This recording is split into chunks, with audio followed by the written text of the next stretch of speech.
Compte rendu de la 40e réunion du Conseil de ministres. Le président de la République, chef de l'État, Félix Antoine Tshisekedi Tshilombo, a présidé ce vendredi 18 avril 2025 à Lubumbashi, la 40e réunion ordinaire du Conseil de ministres. 5 points étaient inscrits à l'ordre du jour, à savoir 1. Communication du président de la République. 2. Points d'information. 3. Approbation d'un relevé des décisions de Conseil de ministres. 4. Examen et adoption de dossiers. 5. Enfin, examen et adoption de textes. La communication du président de la République a porté sur 3 points principaux, à savoir 1. De la 37e session du Conseil national du travail.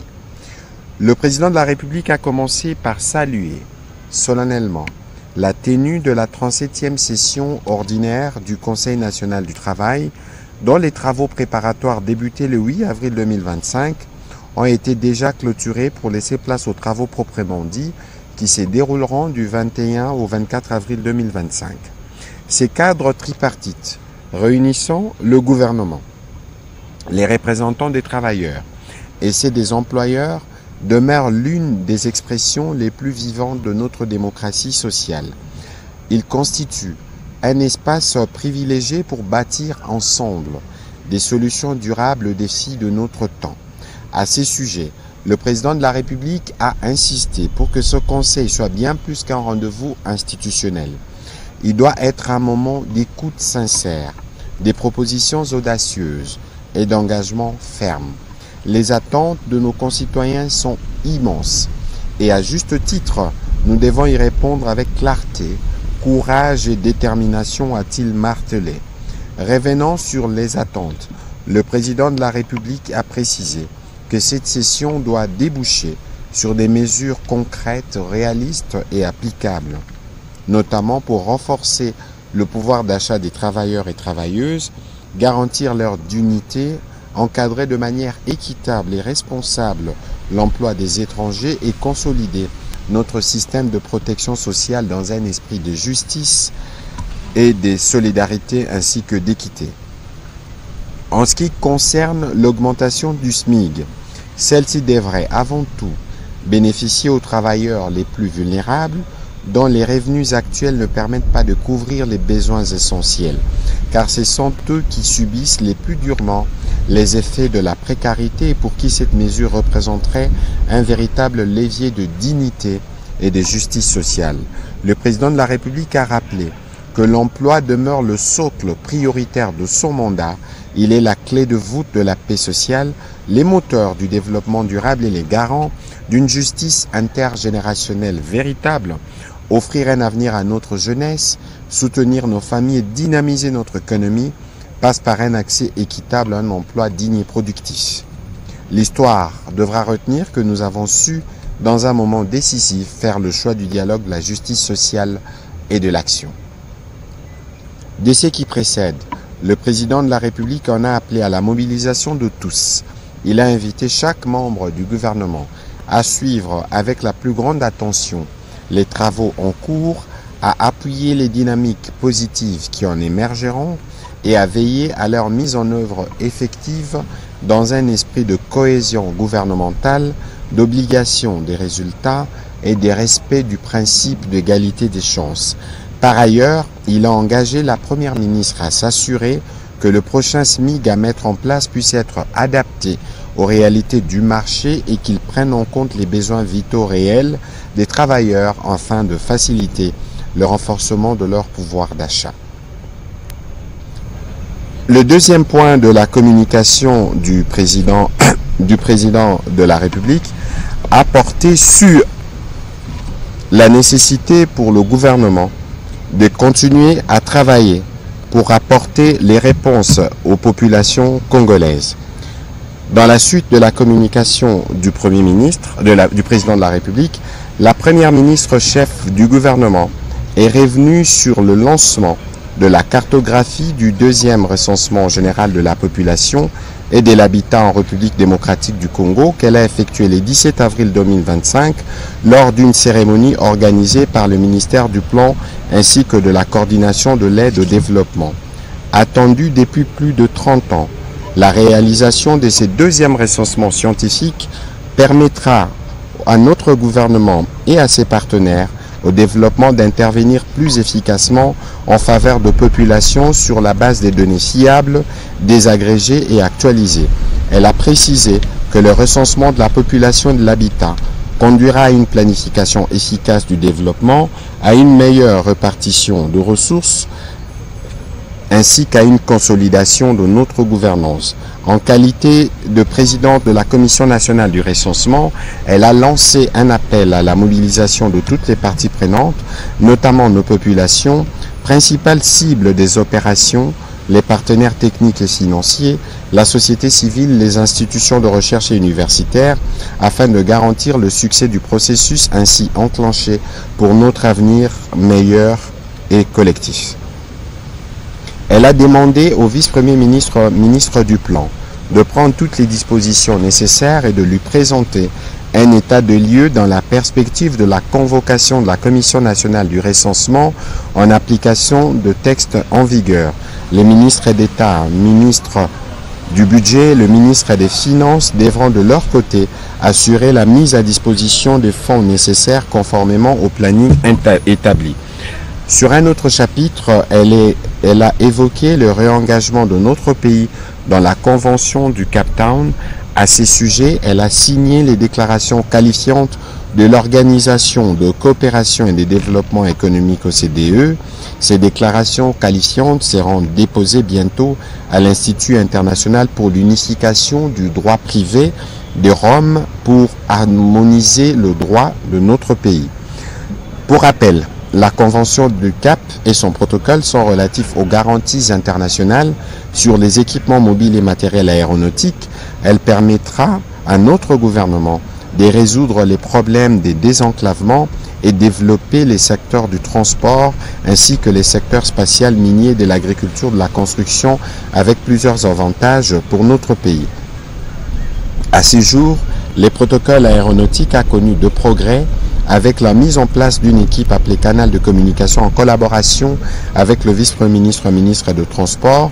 Ces protocoles devraient permettre aux compagnies aériennes du pays d'avoir entre autres des accès améliorés aux fonds et aux sources de financement ou d'obtenir les financements au coût réduit et à des meilleures conditions. Pour une meilleure adhésion inhérente aux clauses de la Convention, la Première ministre a demandé au ministre des secteurs non encore couverts de prendre toutes les dispositions nécessaires pour s'y conformer, notamment le ministre d'État de l'Agriculture et Sécurité alimentaire et des infrastructures et travaux publics, ainsi que le ministre de Mines. Un comité sera mis en place et se chargera de la mise en œuvre du suivi de l'application de la dite convention. Au chapitre de points d'information, le vice-premier ministre de l'Intérieur a commencé par donner l'état d'esprit de la population qui a été marqué à la lumière de la notification officielle de la désignation du président togolais Faure Gnassingbé par le président de la Commission de l'Union africaine comme nouveau médiateur dans la crise entre la République démocratique du Congo et le Rwanda en remplacement du président angolais João Lourenço. Au plan politique, il a mis en ordre les séjours du chef de l'État à Lubumbashi pour une mission de travail. Passant en revue la situation sécuritaire du Haut-Katanga, qui est globalement calme, le vice-premier ministre a fait mention de l'activisme de Mai Mai Bakata Katanga et Fakat dans les territoires de Pweto Mitwaba et Kasenga. Des instructions ont été données pour y mettre fin. Revenons sur les dégâts de pluie diluvienne du 4 au 7 avril 2025 et qui ont causé d'importants dégâts humains et matériels dans la province de Kinshasa, Chopo Sud Kivu, Tanganyika, Congo central. Une cellule de crise a été constituée. Elle s'est réunie d'abord autour de la Première ministre le 14 avril 2025, ensuite autour du président de la République le 15 avril pour une évaluation globale de la situation et l'identification des actions urgentes à entreprendre. Il a été ainsi constaté que la crise est aggravée par des pratiques inappropriées, occupations désorganisées, installations en zone non édificante, dépôt sauvage des déchets, absence de drainage, etc. et par une urbanisation désordonnée héritée des longues années. Les décisions qui ont été prises concernent notamment et de manière non exhaustive la mise en œuvre rapide du plan opérationnel de gestion de catastrophes, les curages des rivières, collecteurs et caniveaux, les désengagements des points de confluence entre les rivières et les fleuves Congo, les dragages du fleuve Congo, les dégagements du boulevard du 30 juin et du boulevard Triomphal, les redimensionnements de la traversée de l'avenue Kassavou vers Pankabu, la libération de l'emprise de la rivière Funa entre les avenues Kassavou et Gombari, la démolition des constructions sur les berges de la rivière Funa, la construction de berges notamment sur l'avenue Kassavou-Bokassa, la constitution d'un stock stratégique des médicaments et des matériels repartis par province selon le besoin, la prise en charge sanitaire gratuite pour les victimes de catastrophes, la cartographie des infrastructures sanitaires mobilisables en cas de crise, l'aménagement des sites d'hébergement permanents, la création des stocks alimentaires et sanitaires permanents dans chaque province, l'opérationnalisation urgente de la Direction générale des secours et incendies et du corps de sapeurs-pompiers. Toujours sur ces chapitres sécuritaires, le vice-premier ministre de la Défense nationale est quant à lui revenu sur la situation des opérations militaires dans les différentes zones, spécifiquement dans la partie est du pays, dans la périphérie de Kinshasa, par les opérations de traque contre le milicien Mobondo qui continuent. Au sujet de la situation épidémiologique, le ministre de la Santé, Hygiène et Prévention sociale a présenté la situation épidémiologique générale en République démocratique du Congo. Par rapport à la semaine précédente, la tendance du Mpox à la 14e semaine est marquée par une diminution de cas suspects passant de 2099 à 1453. Cette tendance à la baisse est observée depuis 3 semaines. Dans le Haut-Katanga, les cumuls de cas suspects a atteint 3495 et 84 décès, soit une létalité de 2,4%. Quant au choléra, comparé à la semaine passée, la tendance à la 14e semaine connaît également une baisse du nombre de nouveaux cas, passant de 1233 à 1134 cas suspects, dont 32 décès, soit une létalité de 2,8%. Dans le Haut-Katanga, 59 cas suspects ont été détectés, dont 19 confirmés cette semaine. Aucun décès n'a été enregistré. Par la suite, le ministre de la Santé, Hygiène et Prévention sociale a particulièrement passé en revue la situation sanitaire dans les provinces du Nord et Sud Kivu, ainsi que dans la ville-province de Kinshasa. Au Nord Kivu, il a été déploré l'attaque de l'hôpital de Kishiro par les occupants sous prétexte de la recherche de FARDC et de Wazalendo, cachés au sein de cet hôpital, occasionnant les décès d'un malade blessé par arme. Il a également été signalé les décès des hippopotames dans la zone de santé des Binza à Goma. Note d'information relevant du secteur de l'éducation nationale. La ministre de l'Éducation nationale et Nouvelle Citoyenneté a fait part au Conseil de l'installation de la commission interministérielle chargée de l'élaboration de la politique nationale de l'éducation inclusive. Elle a indiqué que depuis 2019, le gouvernement a entrepris des réformes ambitieuses pour garantir un accès universel à l'éducation, notamment avec l'instauration de la gratuité de l'enseignement primaire dans les écoles publiques. Ces réformes ont priorisé la scolarisation des filles et la féminisation du personnel éducatif, ce qui a permis de progrès significatifs. À ce stade, des efforts sont déployés pour que des milliers d'enfants vivant avec un handicap, des troubles neurodéveloppementaux ou issus de communautés autochtones soient plus victimes de discrimination, de stigmatisation et d'exclusion dans les établissements scolaires, car leur situation est confrontée à l'inadéquation des infrastructures, à un personnel éducatif insuffisamment formé, à l'inclusion et aux mécanismes de financement ne prenant pas suffisamment en compte les besoins spécifiques de ces enfants. La ministre de l'Éducation nationale et Nouvelle Citoyenneté, représentée par son vice-ministre, a souligné que l'objectif sur lequel cette commission travaillera est celui de doter notre pays d'un cadre normatif permettant à tous les enfants, quel que soit leur état physique, mental ou social, d'accéder à une éducation de qualité dans un environnement respectueux de leur diversité. Les conseils a pris acte de cette note d'information. Pour sa part, le ministre de l'Emploi et Travail a informé le Conseil de la célébration de la Journée internationale du travail ce 1er mai 2025 sous le thème international reconduit depuis 4 ans, à savoir promouvoir le travail décent dans un monde à mutation. Au niveau national, cette célébration sera l'occasion de sensibiliser, de mobiliser et d'aiguiser le patriotisme de la masse laborieuse sur l'impérieuse nécessité de défendre notre patrimoine commun contre les velléités des ennemis de tous bords. C'est dans cette optique que le thème proposé au plan national est uni et solidaire pour la résilience en République démocratique du Congo. Cette célébration sera également l'occasion d'honorer la population congolaise en général et les travailleurs en particulier pour leur sens élevé de patriotisme et de résilience dont ils ont fait et continuent de faire preuve. Ainsi, au-delà des allocutions traditionnelles liées à cet événement, celui-ci connaîtra une particulière à travers les activités d'éveil patriotique et d'émulation qui sera désormais pérennisée, à savoir la décoration via les médailles de mérite civique, conformément à l'ordonnance y afférent, portant création du médaille de mérite civique pour tous les travailleurs qui l'auront mérité. Lancement des activités à l'exposition universelle 2025 d'Osaka au Japon. Le ministre du Commerce extérieur a informé le Conseil du lancement des activités de l'Expo universelle 2025 d'Osaka au Japon, où la République démocratique du Congo exposera sous le thème inspiré de vie, connaître de vie et sauver de vie. Il s'agit d'une vitrine exceptionnelle pour les 170 pays et organisations membres du Bureau international d'exposition, leur permettant de présenter leurs innovations et solutions pour notre société et de promouvoir les potentielles richesses de demain afin de capter l'attention des investisseurs et de mieux passer le message. La République démocratique du Congo présentera des solutions pérennes pour les développements durables dans les différents secteurs, notamment le mine, l'environnement, l'agriculture, le tourisme, la culture et l'art. Le Conseil a pris acte de cette note d'information. Célébration de la Journée mondiale de la liberté de la presse.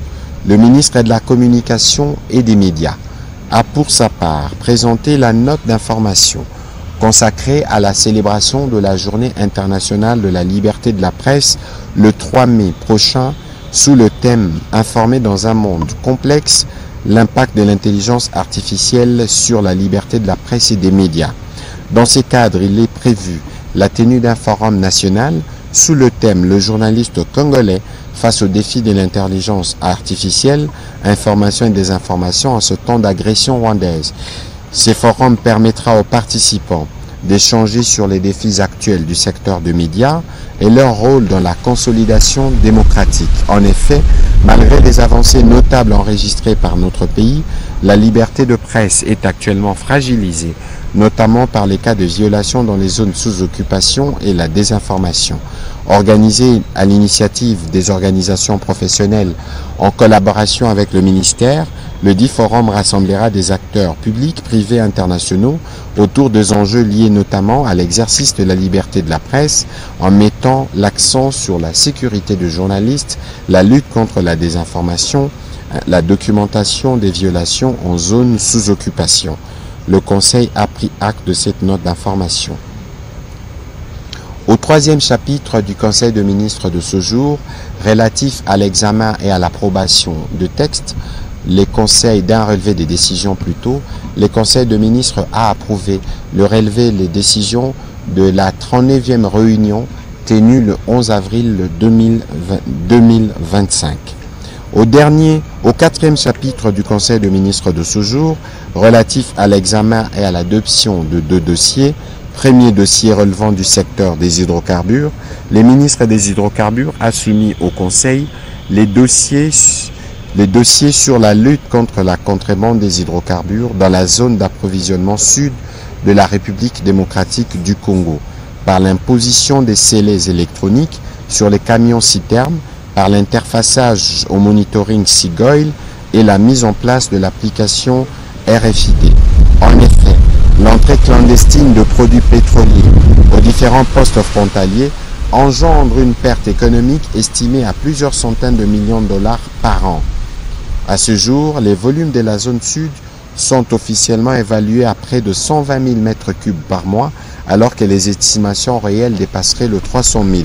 Ainsi, afin de lutter efficacement contre cette fraude, le ministre des Hydrocarbures a proposé une réforme novatrice basée sur les scellés électroniques. Ces dispositifs de verrouillage équipés des circuits électroniques, des télécommunications et des géolocalisations permettent un suivi en temps réel des camions-citernes transportant des produits pétroliers, garantissant ainsi un meilleur contrôle et une transparence accrue. Il a martelé sur le fait que grâce à l'application SigOil, ces services disposeront des informations avérées pour détecter les éventuelles fraudes et ou incohérences, sécuriser les transports d'hydrocarbures, gérer la chaîne d'approvisionnement et émettre les rapports et statistiques nécessaires, améliorer les mécanismes d'octroi et de renouvellement des autorisations et permis des acteurs du secteur, collecter les données permettant de confirmer la conformité des activités des acteurs du secteur et centraliser les indicateurs de performance. Après débat et délibération, ce dossier a été adopté. Premier symposium sur l'intelligence artificielle. La ministre déléguée près le ministre des Affaires étrangères en charge de la coopération internationale et francophonie a pour sa part soumis au Conseil le dossier relatif à l'organisation du premier symposium sur l'intelligence artificielle qui se tiendra prochainement à Kinshasa sous le thème « L'intelligence artificielle et son expansion mondiale.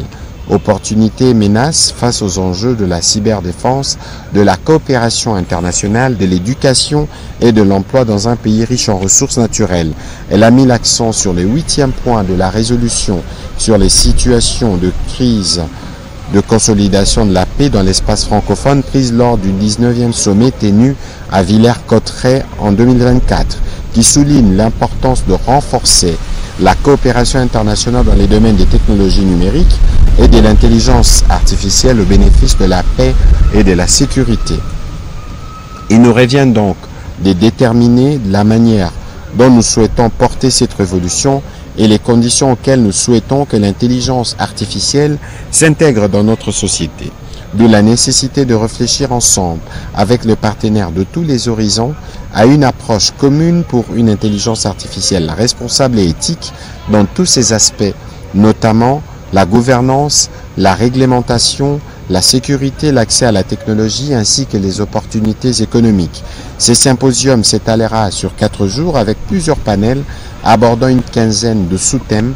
Les travaux techniques préparatoires prévoient la participation de parties prenantes pour peaufiner les termes des références et évaluer un budget. Le rapport final sera soumis à qui de droit pour disposition. Après débat et délibération, le Conseil a adopté ces dossiers. Au chapitre de l'examen et adoption des textes. Des projets de textes relevant du secteur de la justice. Le ministre d'État, ministre de la Justice et garde-sceaux a soumis au Conseil pour examen et délibération 2 projets de loi. Le premier portant modalité d'application de l'état d'urgence et de l'état de siège en République démocratique du Congo. Ce projet vise à combler l'absence du cadre institutionnel approprié, rendant ainsi difficile, complexe et parfois inefficace la gestion de l'état d'urgence et l'état de siège dans notre pays. Il vient également combler un vide qui, depuis 1960, ne permettait pas une gestion plus rationalisée, mieux structurée et plus cohérente des périodes de crise et difficiles où la cohésion et la solidarité nationale ainsi que l'engagement de tous sont sollicités pour la survie de la nation et du pays.